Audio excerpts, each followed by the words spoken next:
l'âne, le bœuf et le laboureur. Un marchand très riche avait plusieurs maisons à la campagne où il faisait nourrir une grande quantité de toutes sortes de bétail. Il se retira avec sa femme et ses enfants à une de ses terres pour la faire valoir par lui-même. Il avait le don d'entendre le langage des bêtes, mais avec cette condition qu'il ne pouvait l'interpréter à personne sans s'exposer à perdre la vie, ce qui l'empêchait de communiquer les choses qu'il avait apprises par le moyen de ce don. Il y avait à une même auge un bœuf et un âne.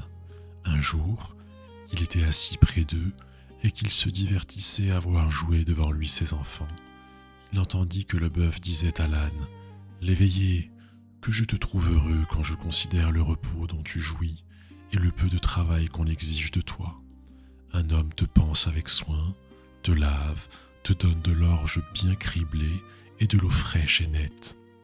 Ta plus grande peine est de porter le marchand notre maître lorsqu'il a quelques petits voyages à faire. Sans cela, toute ta vie se passerait dans l'oisiveté. La manière dont on me traite est bien différente, et ma condition est aussi malheureuse que la tienne est agréable. Il est à peine minuit qu'on m'attache à une charrue, que l'on me fait traîner tout le long du jour, enfant dans la terre, ce qui me fatigue à un point que les forces me manquent quelquefois. D'ailleurs, le laboureur qui est toujours derrière moi ne cesse de me frapper. À force de tirer la charrue, j'ai le cou tout écorché.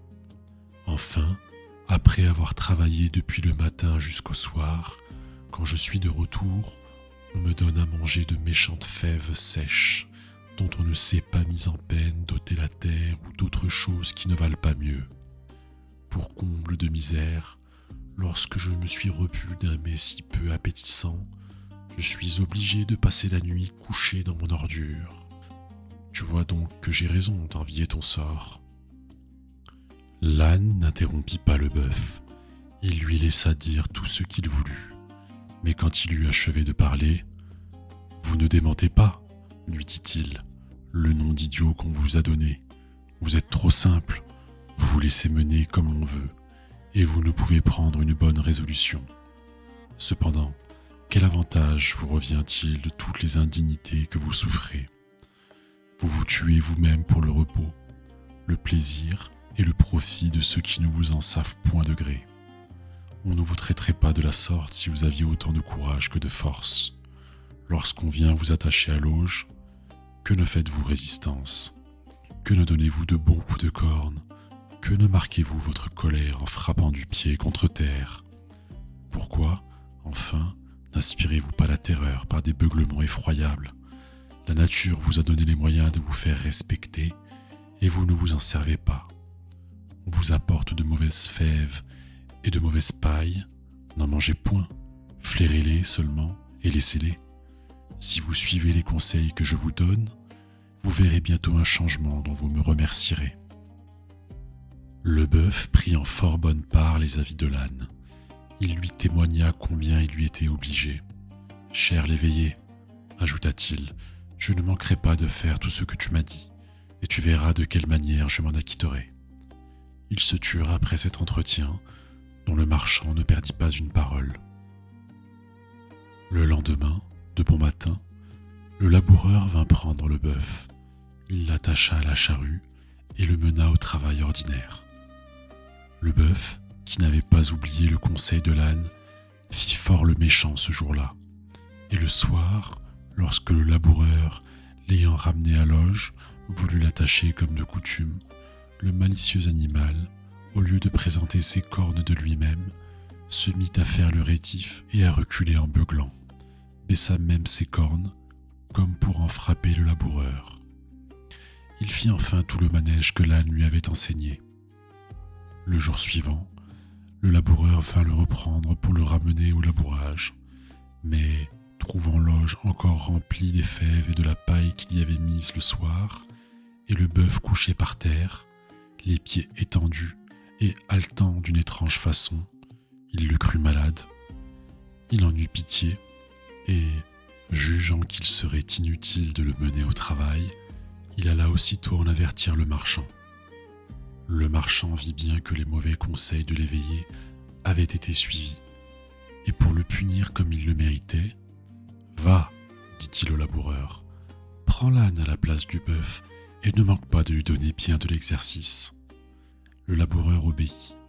L'âne fut obligé de tirer la charrue tout ce jour-là, ce qui le fatigua d'autant plus qu'il était moins accoutumé à ce travail.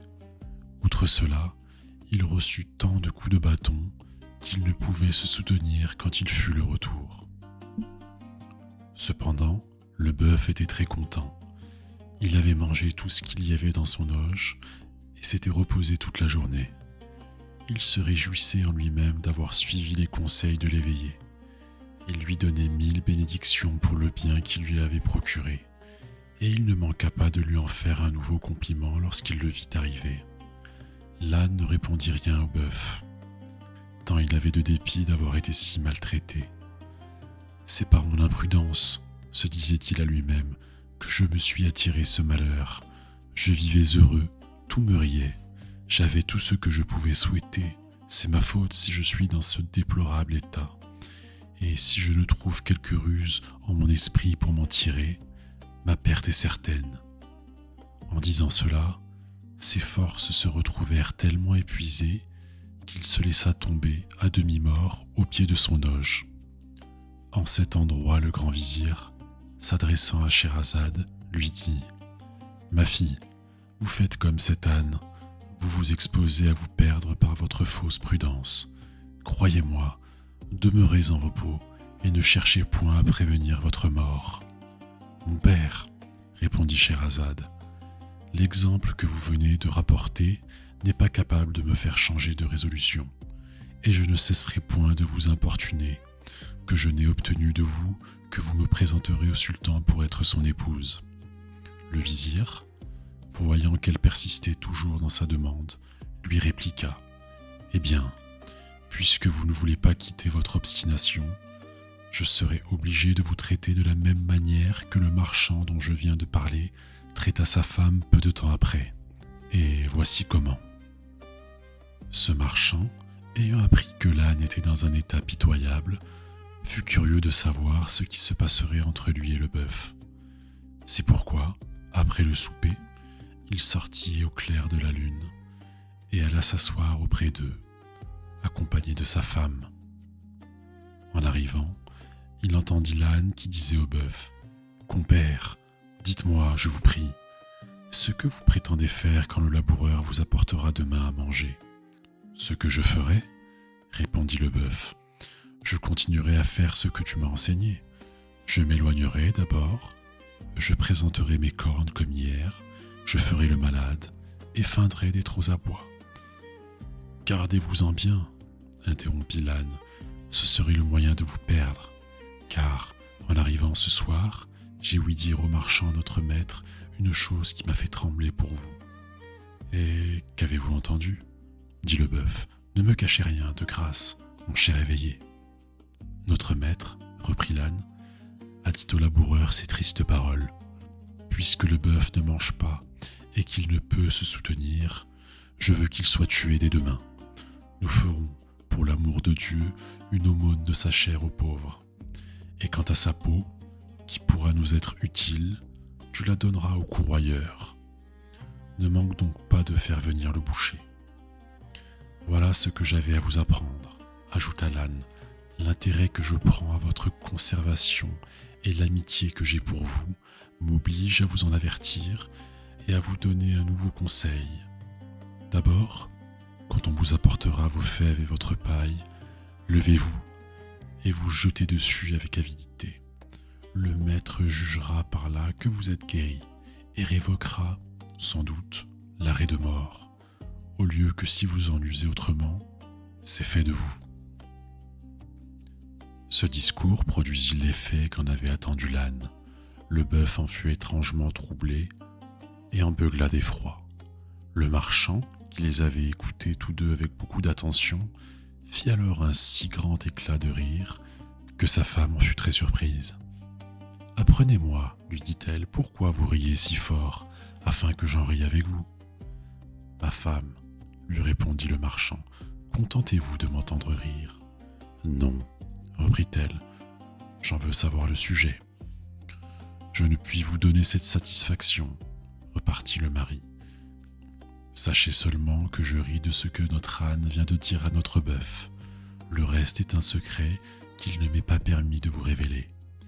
Et qui vous empêche de me découvrir ce secret ? Répliqua-t-elle. Si je vous le disais, répondit-il, apprenez qu'il m'en coûterait la vie. Vous vous moquez de moi, s'écria la femme. Ce que vous me dites ne peut pas être vrai. Si vous ne m'avouez pas tout à l'heure pourquoi vous avez ri, si vous refusez de m'instruire de ce que l'âne et le bœuf ont dit, je jure, par le grand Dieu qui est au ciel, que nous ne vivrons pas davantage ensemble. En achevant ces mots, elle rentra dans la maison et se mit dans un coin où elle passa la nuit à pleurer de toute sa force. Le mari coucha seul, et le lendemain, voyant qu'elle ne discontinuait pas de se lamenter, « Vous n'êtes pas sage, lui dit-il, de vous affliger de la sorte, la chose n'en vaut pas la peine. Il vous est aussi peu important de la savoir qu'il m'importe beaucoup à moi de la tenir secrète. N'y pensez donc plus, je vous en conjure. » « J'y pense si bien encore, répondit la femme, que je ne cesserai pas de pleurer que vous n'ayez satisfait ma curiosité. Mais je vous dis fort sérieusement, répliqua-t-il, qu'il m'en coûtera la vie si je cède à vos indiscrètes instances. Qu'il en arrive tout ce qu'il plaira à Dieu, repartit-elle, je n'en démordrai pas. Je vois bien, reprit le marchand, qu'il n'y a pas moyen de vous faire entendre raison. Et comme je prévois que vous ferez mourir vous-même par votre opiniâtreté, je vais appeler vos enfants afin qu'ils aient la consolation de vous voir avant que vous mouriez. Il fit venir ses enfants et envoya chercher aussi le père, la mère et les parents de la femme. Lorsqu'ils furent assemblés et qu'il leur eut expliqué de quoi il était question, ils employèrent leur éloquence à faire comprendre à la femme qu'elle avait tort de ne vouloir pas revenir de son entêtement. Mais elle les rebuta tous et dit qu'elle mourrait plutôt que de céder en cela à son mari. Le père et la mère eurent beau lui parler en particulier et lui représenter que la chose qu'elle souhaitait d'apprendre lui était d'aucune importance, ils ne gagnèrent rien sur son esprit, ni par leur autorité, ni par leur discours. Quand ses enfants virent qu'elle s'obstinait à rejeter toujours les bonnes raisons dont on combattait son opiniâtreté, ils se mirent à pleurer amèrement. Le marchand lui-même ne savait plus où il en était. Assis seul auprès de la porte de sa maison, il délibérait déjà s'il sacrifierait sa vie pour sauver celle de sa femme, qu'il aimait beaucoup. « Or, ma fille, continua le vizir en parlant toujours à Scheherazade, ce marchand avait 50 poules et un coq avec un chien qui faisait bonne garde.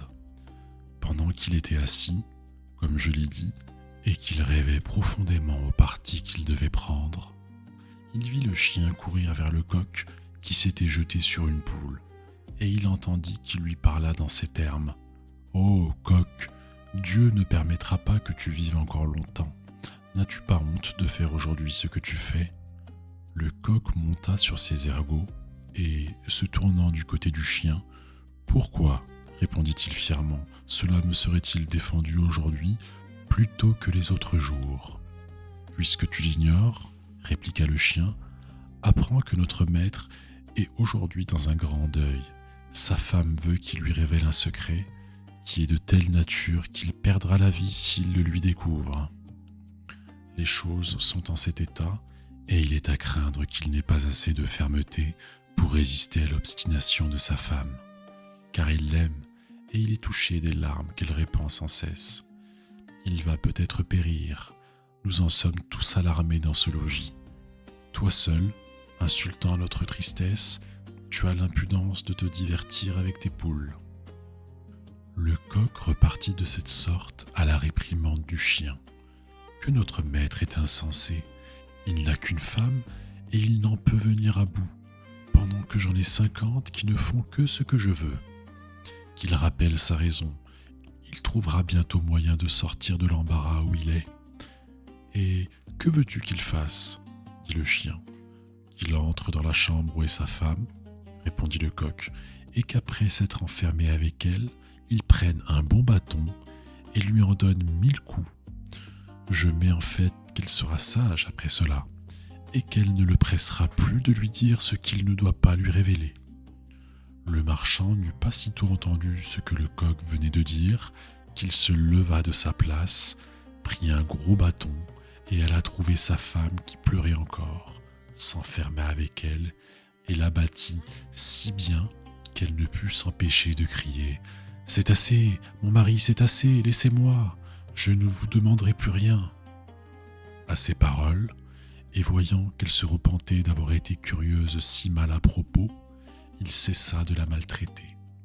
Il ouvrit la porte, toute la parenté entra, se réjouit de trouver la femme revenue de son entêtement et fit compliment au mari sur l'heureux expédient dont il s'était servi pour la mettre à la raison.